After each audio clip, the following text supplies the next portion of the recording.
Salam selaras. Sahabat Barka, selamat bertemu kembali dengan channel YouTube kesayangan kita, yaitu Barka.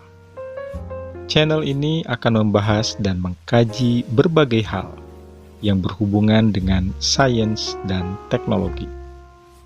Jangan lupa untuk subscribe, follow, share, dan menekan tombol lonceng agar bisa terus mengikuti channel Barka. Salam selaras, sahabat Sintrom.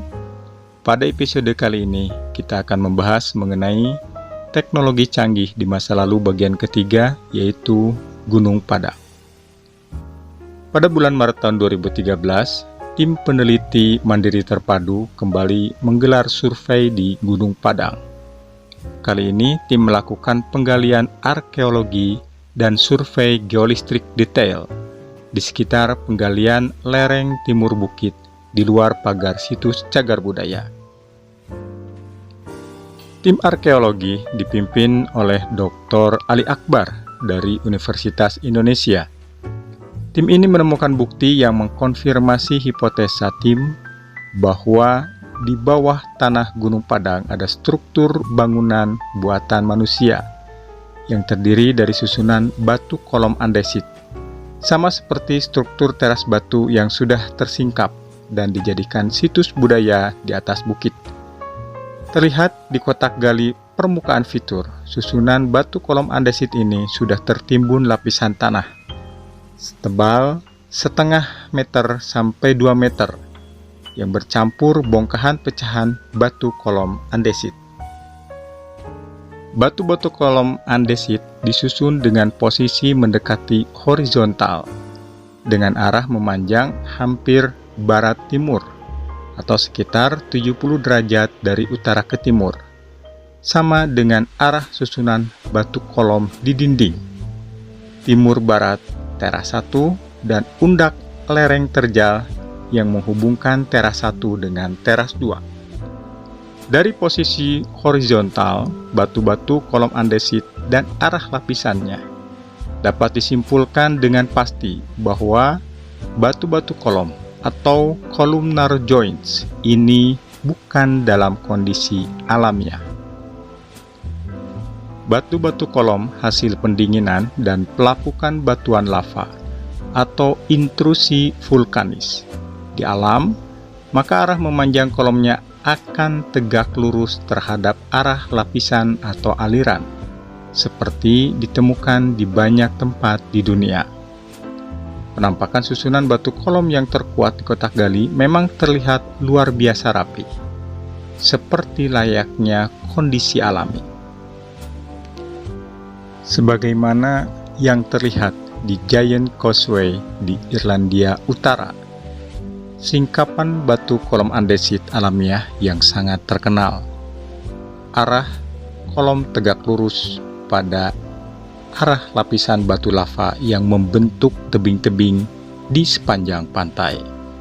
Struktur kahan tegak lurus kolom adalah cerminan dari pelapisan mineral yang berasosiasi dengan aliran lavanya. Sehingga tidak heran apabila pada akhir tahun 2012 ada tim arkeolog lain bekerja terpisah dan ikut menggali di Gunung Padang yang menyimpulkan batu-batu kolom andesit di bawah tanah ini merupakan sumber batuan alamiah. Mungkin karena mereka belum mempertimbangkan aspek geologinya dengan lengkap dan juga tidak mengetahui data struktur bawah permukaan seperti diperlihatkan oleh hasil survei geolistrik. Semen purba. Yang lebih mengejutkan adalah ditemukannya material pengisi di antara batu-batu kolom ini. Bahkan di antaranya ada batu kolom yang sudah pecah berkeping-keping, namun ditata dan disatukan lagi oleh material pengisi, atau kita sebut saja sebagai semen purba. Makin ke bawah kotak gali, semen purba ini terlihat makin banyak dan merata, setebal sekitar 2 cm di antara batu-batu kolom. Selain di kotak gali, semen purba ini juga sudah ditemukan pada tebing undak antara teras 1 dan 2, dan juga pada sampel inti bor dari kedalaman 1-15 meter dari pemboran yang dilakukan oleh tim pada tahun 2012 di atas situs. Ahli geologi tim, yang juga merupakan pembina Pusat Ikatan Ahli Geologi Indonesia Pusat, Dr. Andam Bahtiar, berdasarkan hasil analisis kimia yang dilakukannya pada sampel semen purba dari undak terjal teras 1 ke 2, menemukan fakta lebih mengejutkan lagi. Ternyata material semen ini mempunyai komposisi utama 45% mineral besi dan 41% mineral silika. Sisanya adalah 14% mineral lempung dan juga terdapat unsur karbon. Ini adalah komposisi bagus untuk semen perekat yang sangat kuat. Barangkali ia menggabungkan konsep membuat resin atau perekat modern dari bahan baku utama silika dan penggunaan konsentrasi unsur besi yang menjadi penguat bata merah. Tingginya kandungan silika mengindikasikan semen ini bukan hasil pelapukan dari batuan kolom andesit di sekelilingnya yang miskin silika. Kemudian, kadar besi di alam, bahkan di batuan yang ada di pertambangan mineral bijih sekalipun, umumnya tak lebih dari 5% kandungan besinya, sehingga kadar besi semen Gunung Padang ini berlipat kali lebih tinggi dari kondisi alamiah. Oleh karena itu, dapat disimpulkan material di antara batu-batu kolom andesit ini adalah adonan semen buatan manusia. Artinya, teknologi masa itu kelihatannya sudah mengenal metalurgi.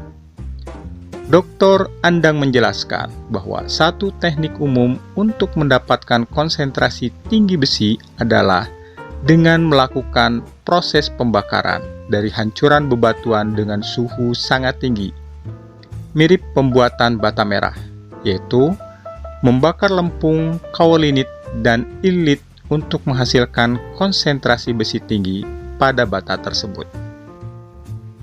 Indikasi adanya teknologi metalurgi purba ini diperkuat lagi oleh temuan segumpal material seperti logam sebesar 10 cm oleh tim Dr. Ali Akbar pada kedalaman 1 meter di lereng timur Gunung Padang. Material logam berkarat ini mempunyai permukaan kasar berongga-rongga kecil di permukaannya. Diduga material ini adalah adonan logam sisa pembakaran atau slag yang masih bercampur dengan material karbon yang menjadi bahan pembakarnya. Bisa dari kayu, batu bara, atau yang lainnya. Rongga-rongga itu kemungkinan terjadi akibat pelepasan gas CO2 ketika pembakaran. Tim kemudian melakukan analisa lab lebih lanjut untuk meneliti hal ini. Yang tidak kalah mencengangkan adalah perkiraan umur dari semen purba ini. Hasil analisis radiometrik dari kandungan unsur karbonnya pada beberapa semen di bor inti dari kedalaman 5-15 meter yang dilakukan pada tahun 2012 di lab bergengsi Beta Lab Miami, Amerika Serikat. Pada pertengahan 2012 menunjukkan umur dengan kisaran antara 13.000 sampai 23.000 tahun. Kemudian, hasil carbon dating dari lapisan tanah yang menutupi susunan batu kolom andesit di kedalaman 3-4 meter di teras 5 menunjukkan umur sekitar 8.700 tahun yang lalu. Sebelumnya, hasil carbon dating yang dilakukan di laboratorium Batan dari pasir dominan kuarsa yang mengisi rongga di antara kolom-kolom andesit di kedalaman 8-10 meter. Di bawah teras 5 juga menunjukkan kisaran umur sama, yaitu sekitar 13.000 tahun lalu. Fakta itu sangat kontroversial karena pengetahuan mainstream sekarang belum mengenal atau mengakui adanya peradaban tinggi pada masa sepurba ini, dimanapun di dunia. Apalagi di Nusantara yang konon masa prasejarahnya banyak diyakini masih primitif, walaupun alamnya luar biasa indah dan kaya. Sementara di wilayah tandus gurun pasir Mesir, orang bisa membuat bangunan piramida yang sangat luar biasa. Tapi fakta di Gunung Padang berbicara lain. Sepertinya bukan mustahil bahwa bangsa Nusantara mempunyai peradaban yang semaju peradaban mesin purba, bahkan pada masa yang jauh lebih tua lagi. Struktur bangunan dari susunan batu-batu kolom berdiameter sampai 50 cm dengan panjang bisa lebih dari 1 meter ini sudah sangat spektakuler, karena bagaimanakah masyarakat purbakala dapat menyusun batu-batu besar yang sangat berat ini demikian rapi dan disemen pula oleh adonan material yang istimewa. Selanjutnya, survei geolistrik yang dilakukan di sekitar lokasi penggalian oleh tim geologi atau geofisika dari Lab Earth LIPI menguak fakta yang tidak kalah fantastis dari fitur bangunan purba di bawah permukaan ini. Survei ini adalah survei pendetailan sebagai lanjutan dari puluhan lintasan survei geolistrik 2D dan 3D dan survei georadar yang sudah dilakukan pada tahun 2011, 2012, dan awal 2013 di sekujur badan Gunung Padang dari kaki sampai puncak bukit. Hasil survei geolistrik memperlihatkan bahwa lapisan susunan batu kolom yang terlihat di kotak gali keberadaannya dapat diikuti terus sampai ke atas bersatu di bawah badan situs Gunung Padang di atas bukit dan juga melebar sampai jauh ke kaki bukit. Penampang struktur bawah permukaan berdasarkan resistivitas batuan dari lintasan geolistrik melewati kotak gali atau test pit arkeologi. Lapisan bangunan dari susunan kolom andesit terlihat menerus ke bagian bawah dari situs di atas bukit dan juga ke kaki bukit. Di bawahnya terlihat geometri unik yang diduga masih bangunan. Peralatan survei memakai Superstring R8 dan software Earth Imager. Model di atas memakai metode Average Resistivity. Nilai RMS menunjukkan bahwa hasil simulasi dari model ini mempunyai perbedaan atau tingkat kesalahan hanya 4% dibandingkan dengan data hasil survei. Fakta ini mendukung hasil penelitian ahli arsitektur Pon Purajatniko, anggota tim terpadu yang juga menjabat Ketua Ikatan Ahli Arsitektur Jawa Barat, yang pertama kali melontarkan gagasan tentang struktur teras-teras Gunung Padang mirip situs Machu Picchu di Peru. Sampai saat ini, penggalian dilakukan sampai kedalaman 4 meter. Namun, survei geolistrik memperlihatkan di bawahnya masih ada kenampakan struktur bangunan dan geometri yang terlihat menakjubkan sampai kedalaman lebih dari 10 meter. Hasil survei geolistrik dan georadar juga sudah dapat memperlihatkan struktur atau geologi bawah permukaan yang membentuk morfologi Bukit Gunung Padang. Ada lapisan batuan dan ketebalan 30-50 meter yang mempunyai nilai tahanan listrik atau resistivitas sangat tinggi sampai ribuan ohm meter, berbentuk seperti lidah dengan posisi hampir horizontal, selaras dengan bukit memanjang utara selatan dan miring landai ke utara.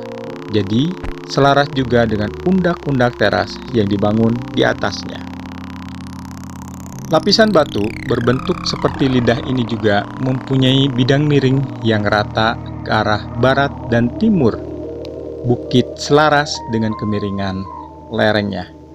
Lapisan tanda kutip lava ini berada pada kedalaman lebih dari 10 meter di bawah permukaan.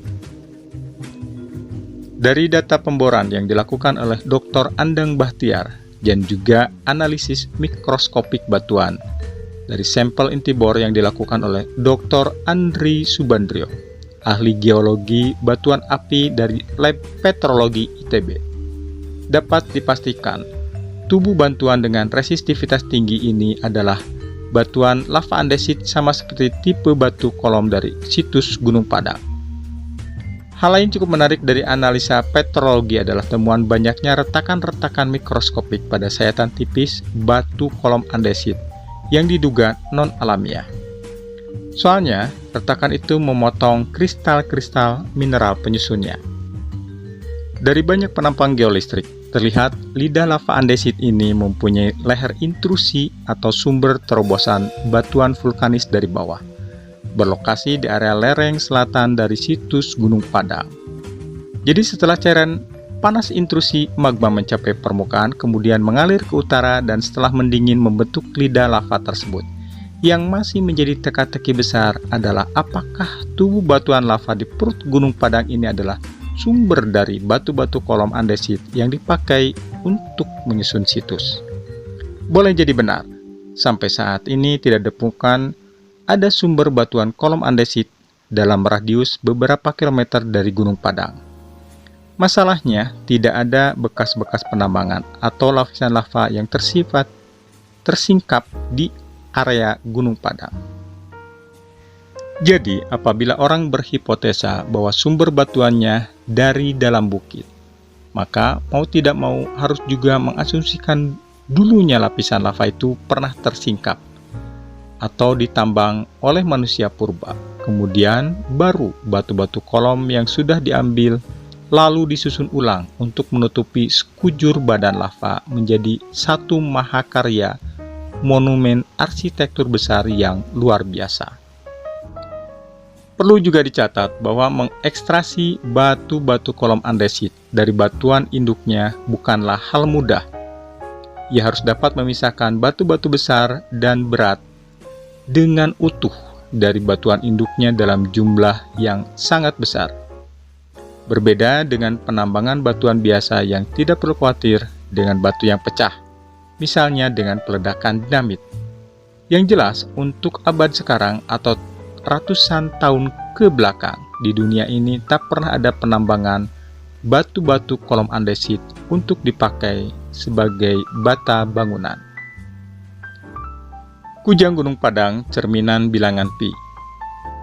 Tim riset Gunung Padang mengatakan bahwa artefak serupa kujang yang ditemukan lewat ekskavasi pada tanggal 14 September 2014 merupakan cerminan dari konstanta pi itu. Sekretaris Tim Riset Gunung Padang, Erik Rizky mengungkapkan, konstanta pi dalam kujang bisa diketahui ketika mengukur panjang dan lebar bagian kujang yang meruncing. Bagian yang meruncing mempunyai panjang 22 cm dan lebar 7 cm. Jadi, kalau dihitung, ini seperti 22 dibagi 7, dan itu merupakan pi, kata Erik. Erik selanjutnya mengatakan, hal itu mencengangkan dan di luar yang dibayangkan peneliti. Luar biasa sekali, katanya. Menurut Erik, ukuran kujang itu menunjukkan bahwa leluhur yang tinggal di Gunung Padang sudah mengenal geometri. Kujang Gunung Padang juga mempunyai keunikan lain. Menurut Erik, kujang itu punya anomali magnetik. Kujang ini punya 3 sisi. 3 sisi itu hanya bisa merespon kutub magnet yang sama. Sebab anomali magnetik itu belum diketahui. Namun menurut Erik, struktur kujangnya memang sangat unik. Di dalam permukaan ada kandungan metal. Waktu pembesaran 80 kali tampak ada struktur seperti kawat. Kujang Gunung Padang adalah artefak pertama yang ditemukan sebelum kemudian tim menemukan artefak lain berupa koin. Koin dan kujang diduga berasal dari masa 500 sampai 5.200 tahun yang lalu. Usia diperkirakan berdasarkan hasil penanggalan karbon lapisan tanah tempat penemuannya. Dari CT scan yang dilakukan di Lab Institut Teknologi Bandung, diperoleh informasi bahwa artefak tersebut mengandung metal yang tersebar merata. Geometri artefak disebutkan rumit dan unik, mengandung unsur segitiga di sepanjang artefak.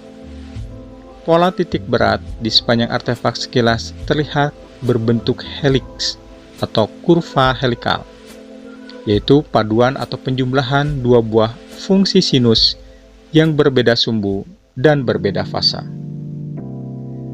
Kujang Gunung Padang memberi pesan pada dunia bahwa sudah pernah ada teknologi tinggi di bumi Indonesia yang sementara baru ditemukan di Kecamatan Cempaka, Cianjur, Jawa Barat, di bawah permukaan situs Gunung Padang.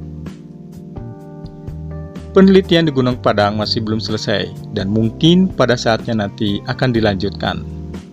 Tim Mandiri Terpadu akan terus bekerja keras meneliti banyak misteri besar yang masih belum terkuak, termasuk melakukan pemboran atau ekskavasi dalam bentuk hal yang lain untuk membuktikan dengan lebih gamblang keberadaan struktur bangunan dan ruang-ruang di bawah kedalaman 4-5 meter. Demikian juga pentarikhan umur situs, walaupun sudah dilakukan dengan teliti dan hati-hati, masih perlu dicek ulang dengan sampel-sampel yang lebih baik lagi. Karena umur ini hal yang sangat vital untuk kesimpulan akhirnya nanti. Tim juga menduga situs Gunung Padang kemungkinan besar tidak dibangun dalam satu masa, tapi produk lebih dari satu lapis kebudayaan. Misalnya yang membuat batu-batu kolom menjadi menhir-menhir, belum tentu sama dengan masyarakat yang membuat susunan batu-batu kolom dengan semen purba. Demikian juga bangunan susunan batu kolom andesit di permukaan, atau yang sudah tertimbun beberapa meter di bawah. Belum tentu dibangun satu masa dengan struktur bangunan di bawahnya lagi. Penelitian oleh Tim Mandiri Terpadu memperlihatkan bahwa bahu-membahu yang erat dari berbagai disiplin ilmu dengan metode penelitian saling mengisi, sangat diperlukan untuk menguak warisan kebudayaan Nusantara. Fenomena Gunung Padang tidak bisa lagi dikesampingkan, walaupun masih banyak pertanyaan belum terjawab dan analisa yang belum tuntas. Hasil-hasil penelitian yang sudah ada memberikan banyak informasi penting. Juga ada harapan situs Gunung Padang berpotensi setara Borobudur, dengan makna yang penting karena dapat menjadi terobosan pengetahuan tentang the cradle of civilization, atau tempat lahirnya peradaban pada abad ini. Gunung Padang bisa menjadi bukti monumen besar dari peradaban adijaya tertua di dunia, yang entah karena bencana apa, musnah ribuan tahun lalu dalam masa prasejarah Nusantara. Sahabat Sintrum, demikian pembahasan kali ini mengenai teknologi canggih di masa lalu bagian ketiga Gunung Padang. Sampai bertemu kembali pada pembahasan berikutnya di channel YouTube kesayangan kita, yaitu Sintruma, yang membahas sains dan teknologi. Salam selaras selalu.